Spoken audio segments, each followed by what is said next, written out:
Good morning, afternoon, whenever you're watching this. I hope you're having a great day. Today, we're going to get into our constructions on making a square. So we did parallel and perpendicular lines. Parallel lines were a little bit tricky. We'll see some similar things with making a square. When we make a square from a line segment, that gets pretty tricky, but we'll be able to handle that. Making a square inscribed in a circle, pretty easy to do, actually. So if you're following along in the book, we are on pages 46 through 49. The homework is on 50 through 52. So our I can statements here, I can construct a square inscribed in a circle. That is our important construction there. And I can construct a square using a given segment from one of its sides, or to form one of its sides, sorry. So vocab, go skip over the old vocab, go straight to the new vocab. So the new vocab was a regular polygon. That is a polygon where all sides are congruent and all angles are also congruent.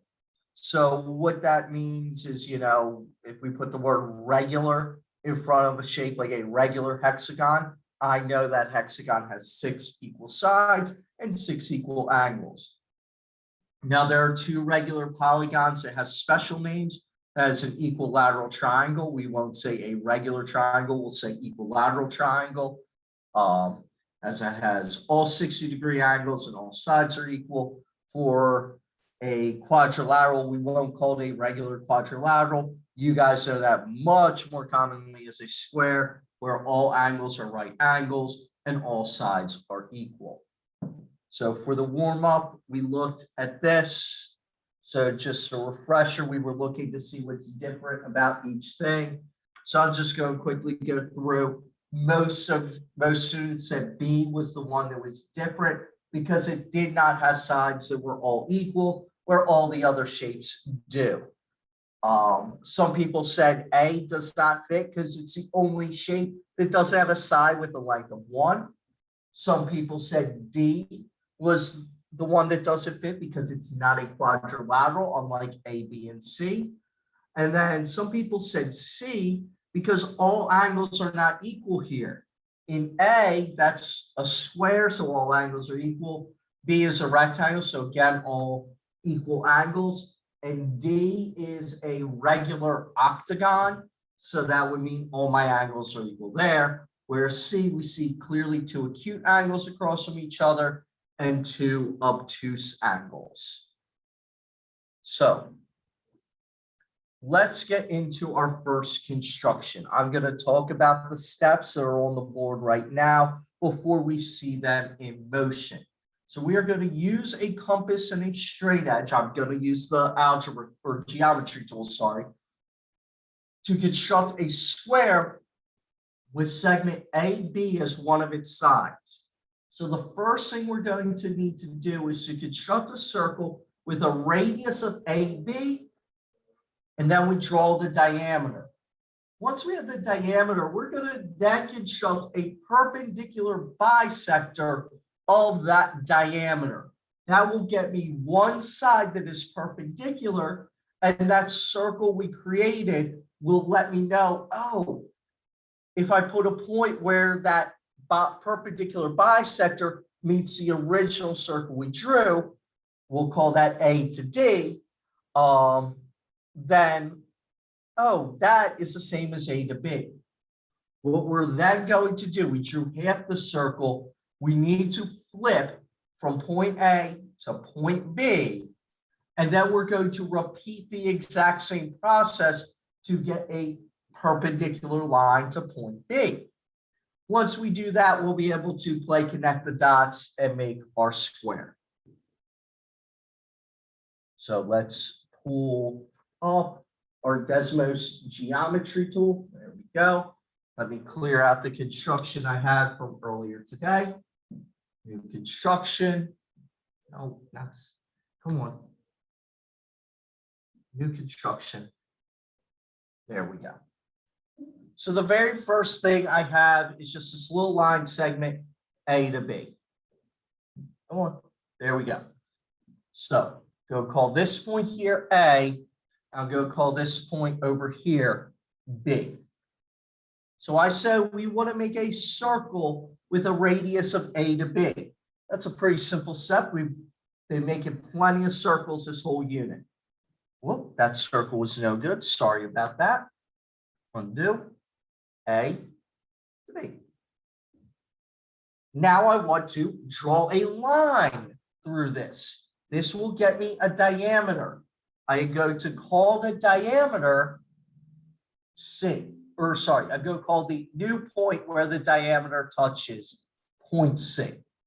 So we have C to B is the diameter of the circle. So now if I go through the process of making a perpendicular bisector, that will have to go through A. Since C to B is the diameter, I already know that A is the midpoint. I can't go from A to the circle. Sorry, let me demonstrate that quickly, because I can't guarantee my right angle. I could try really hard to make it look good. In fact, I can move this to make it look good, but I can't get it this way. I won't have my perfection here. So let's undo that. Undo, undo, undo. There we go. I'm going to take the time to create the perpendicular bisector. So I'm going to go C to B, then flip that around, go B to C. I get that kind of eye pattern that we noticed. I can connect where those two circles cross, and we conveniently see it goes through A. Now, where that new line, that perpendicular bisector meets the circle, I'm just going to call that point there D. Now I'm halfway done this construction. This so far is not too bad. Where it gets tricky is how we have to completely mirror and do this again. So it becomes definitely a little bit of a pain in our butt. So now I was centered at A and drew that radius. Now I want to move my centering from A over to B. So I want to go B to A, and that creates this new circle here. I can call where the line we had before intersecting that circle, I'm going to call that point E. So I know now that A to E is the diameter of the circle, and by the exact same logic, if I construct a perpendicular bisector to AE, it will capture B, which is the center of the circle, since AE is the diameter. So now again, we flip it around. I'm at A, going to go all the way to E. There's one circle. Now I'm going to make E my center and go all the way to A. There's my other circle. Now that I have those, I'm going to look at where those cross.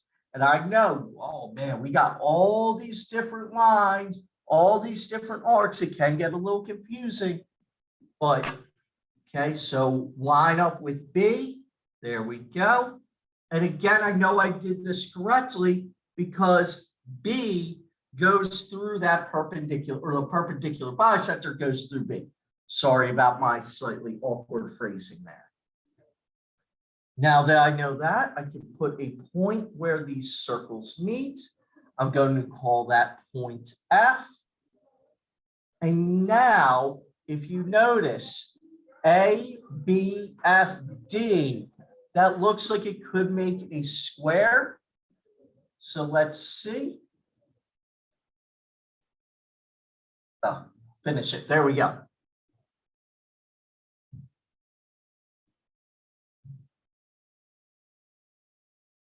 Okay. Let me undo that. I don't want that shape. So there we go. We see this. Let's select the sides to confirm everything needs to be the same length as AB. So A to B is 2.52. So hopefully that's what we get for A to D. It should be, because yes, those circles have the same radius. Same logic should apply going B to F. Come on, 1BF.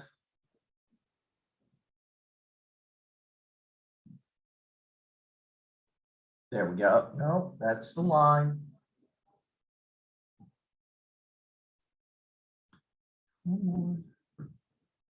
Usually when I click inside this, oh, there we go, there we go. Now I should be able to label that 2.52, and let's just hope D to F. Now we didn't use anything to help make sure that D to F is like the radius of a circle like we did there. But if we did everything correctly, D to F is indeed 2.52.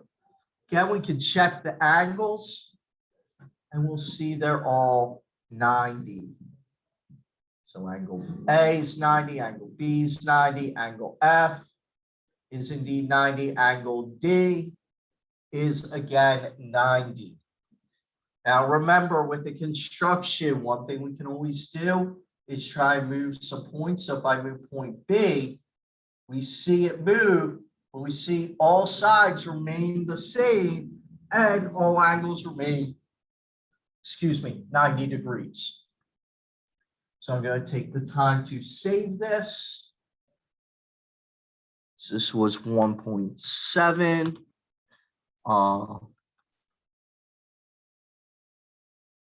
Constructing, sorry. So this is constructing a square from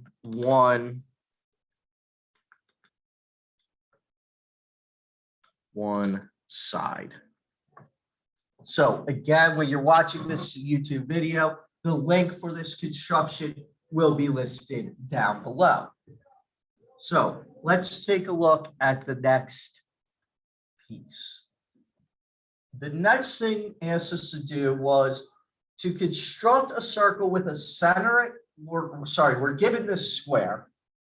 We'll edit the square I just made to look like that, but we want to construct a circle with a center of A and a radius of AD. Then we're going to flip it over, go C to D, draw that circle.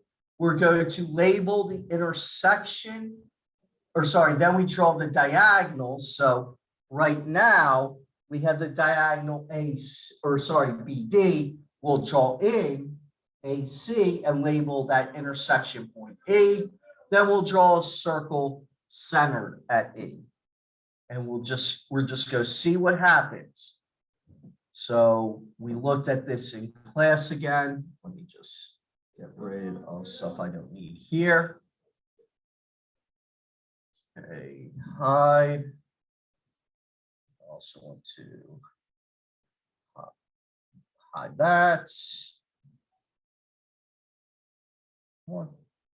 Hide that, and I will hide that point there. Okay, so now let's just relabel it to look like our picture. So down here, that was point C. So all I'm doing is very fast relabeling here. Capital C. This is point B. This is actually point A. And this is D. So what I need to do is we started with a line segment here going B to D. And now we're going to start drawing those circles in there. So it said we want to go A to D. We get one arc. As many of you pointed out, yeah, it was measured A to D, but it also goes through B. Then we do the same thing, C to D. Again, exact same logic holds there. So what we notice is when I draw a line segment AC, it appears that the two diagonals are perpendicular bisectors of each other. And when I add this point E in here, now I'm going to make a circle. Well, they wanted to call that point E. This is labeled F right now. Let me correct that.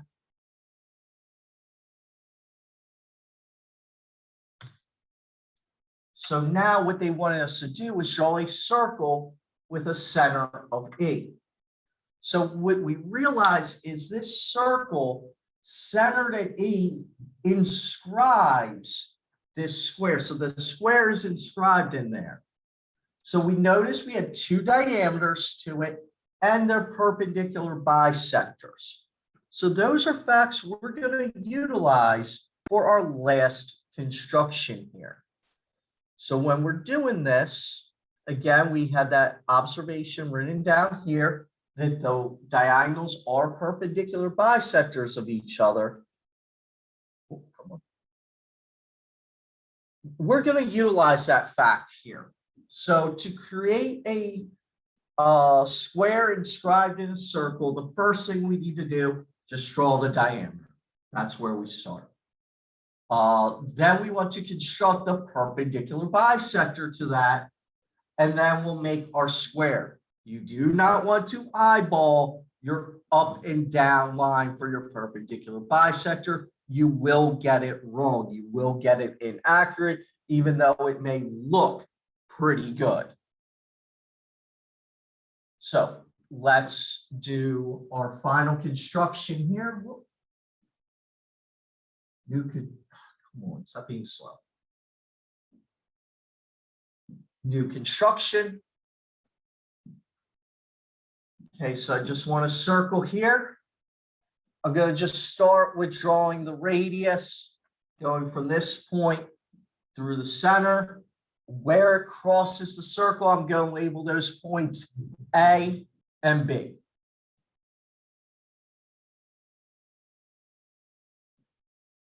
So now we want to create our perpendicular bisector of AB to get our final line.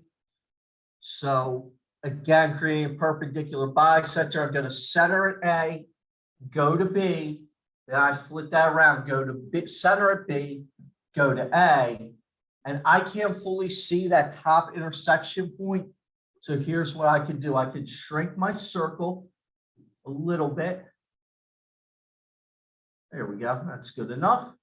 Now I can see that, and I will draw that line from here to here.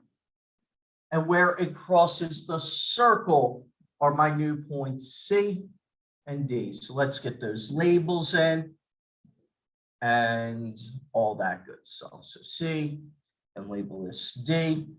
Play connect the dots. So A, D, B, and C. There we go.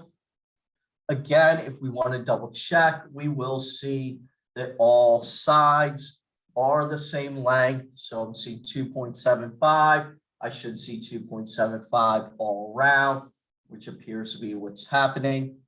Let's again quickly check the angles. Angle C, yep, 90.